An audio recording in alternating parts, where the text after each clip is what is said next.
नमस्कार प्रिय मित्रों, मैं आचार्य कपिल कृष्ण आज आप सभी का पुनः स्वागत करता हूं आपके अपने चैनल आचार्य कपिल कृष्ण जी में।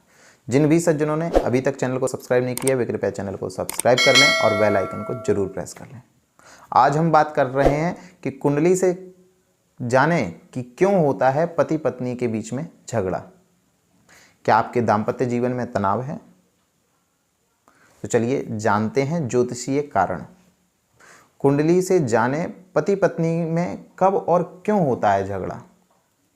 यदि पत्नी और पति में बार बार झगड़े की स्थिति आती है और इसमें तीव्रता भी आ जाती है तो यह चिंता का विषय हो सकता है। आइए देखते हैं क्यों होता है पति पत्नी के बीच में झगड़ा। कुछ इसके ज्योतिषीय कारण भी हैं जिनको आज हम और आप समझेंगे। कहते हैं विवाह से पूर्व कुंडली मिलान आवश्यक होता है। जब दो व्यक्ति जिंदगी भर विवाह बंधन में बंधकर एक साथ रहने का फैसला करते हैं, सामान्यतया वे एक दूसरे के वास्तविक स्वभाव से अनभिज्ञ रहते हैं।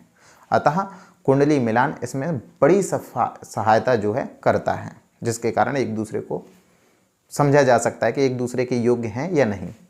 यदि वर वधू की कुंडली में शास्त्र अनुसार 18 गुण से कम गुण मिलते हैं तो झगड़े की आशंका अधिक होती है।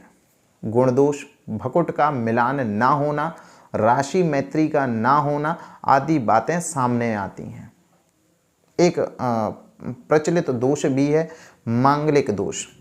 विवाह पूर्व कुंडली मिलान के साथ साथ ही मंगल दोष भी देखा जाता है। यदि किसी एक की पत्रिका मंगली है और दूसरे की नहीं तो ऐसी स्थिति में झगड़े की आशंका बनती है। कुंडली में सप्तमेश की स्थितियां पर भी यह निर्भर करता है। सप्तमेश की स्थिति झगड़े की संभावना को हम कुंडली में सप्तमेश की स्थिति से बहुत अच्छे से समझ सकते हैं। यदि सप्तमेश 6वें, 8वें या 12वें घर में स्थित हो। इसके अलावा व्यवहार रूप में यह देखा गया है कि यदि सप्तमेश 5म में स्थित हो तो भी यह कलह का कारण बनता है। कुंडली में सप्तम भाव में क्रूर ग्रहों जैसे कि शनि, मंगल, सूर्य, राहु या केतु की पूर्ण दृष्टि हो या इन ग्रहों में से अधिकांश की युति सप्तम घर में हो। यदि कुंडली में सप्तम भाव में षष्ठेश, अष्टमेश अथवा द्वादशेश स्थित हो, यदि सप्तमेश अस्त हो, वक्री हो अथवा निर्बल हो, यदि सप्तमेश शनि, मंगल, सूर्य या राहु से युत हो, यदि सप्तमेश षष्ठेश, अष्टमेश तथा द्वादशेश से युक्त हो, यदि कुंडली के सप्तमेश, षष्ठेश, अष्टमेश तथा द्वादशेश के नक्षत्र में स्थित हो, यदि सुख का स्थान पीड़ित हो। कुंडली में चतुर्थ स्थान को सुख स्थान कहा गया है।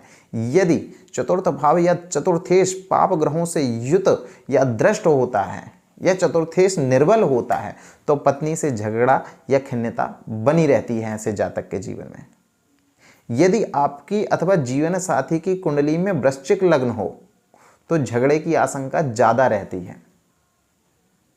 यदि आपकी या जीवन साथी की कुंडली में ऐसे ग्रहों की दशाएं चल रही हों जैसे कि षष्ठेश, अष्टमेश या द्वादशेश की दशाएं भी चलती हैं जिस समय पर, तो भी झगड़ा होता है। यदि जीवन साथी या आपकी कुंडली में ऐसे ग्रहों की दशाएं चल रही हैं जो 6, 8वें, 12वें भाव में स्थित हैं तो भी झगड़ा उत्पन्न होता है। बात करें गोचर ग्रहों की।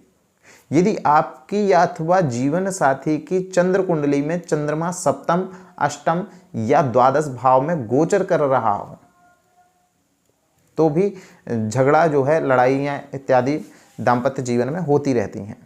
इसी प्रकार आपकी अथवा जीवन साथी की चंद्र कुंडली में मंगल व सूर्य सप्तम, अष्टम या द्वादश भाव में गोचर कर रहा हो, यही स्थिति राहु राहु इत्यादि अन्य ग्रह भी इस योग को बनाते हैं। यदि आपकी अथवा जीवन साथी की कुंडली में भाग्येश, दशमेश, आयेश, धनेश और चतुर्थेश की स्थिति अशुभ तथा निर्बल हो तो भी झगड़े की स्थिति बनती है। उक्त स्थिति में उपाय रूप में पति को शुक्र संबंधी तथा पत्नी को गुरु संबंधी उपाय करने चाहिए। शुक्र संबंधी उपयोग में श्वेत वस्तुओं यथा शक्कर, मिश्री, चावल, दूध आदि का दान प्रातःकाल करना श्रेष्ठ होता है। गुरु संबंधी उपायों में पीले अनाज, वस्त्र, हल्दी, पीले फूल, फल आदि का दान किया जा सकता है। पति पत्नी में से कोई एक या दोनों ब्लू सफायर, स्फटिक या फ्रोजा रत्न पहन सकते हैं।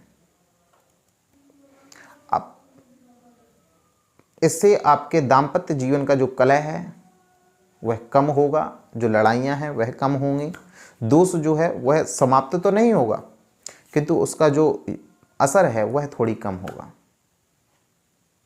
तो आप भी बताइए कि आपके दाम्पत्य जीवन की स्थिति क्या है कमेंट बॉक्स में, और आपके घर की क्या स्थिति है उसके बारे में भी बताइए। यदि आप कोई जानकारी चाहते हैं, यदि आप अपनी जन्म कुंडली का विश्लेषण करवाना चाहते हैं तो भी आप हमसे नीचे दिए गए नंबरों पर संपर्क कर सकते हैं। इसी के साथ जय माई की, जय श्री राम।